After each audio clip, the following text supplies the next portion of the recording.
J'ai les tomates cerises, les tomates bananes, les tomates cœur de bœuf.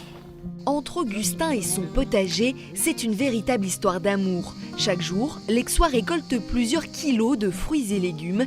Mais à bientôt 88 ans et par ces grosses chaleurs, entretenir la parcelle devient difficile.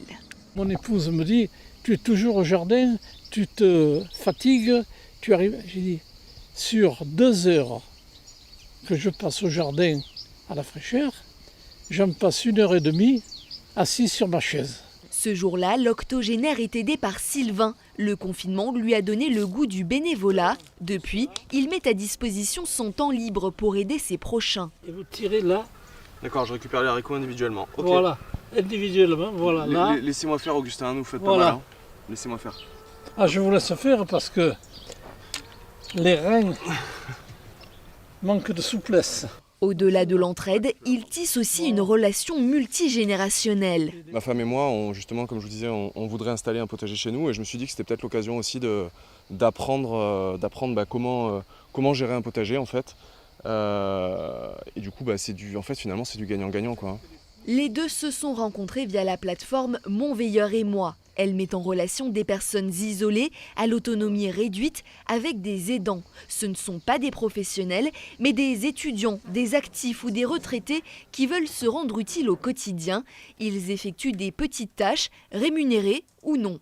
Là, on voit tous les veilleurs qui sont disponibles autour de la région d'Aix-en-Provence. Et un exemple plus précis de Anne-Sophie qui est disponible aujourd'hui pour réaliser une veille de nuit, mais également des tâches ménagères, des petits travaux, également du jardinage.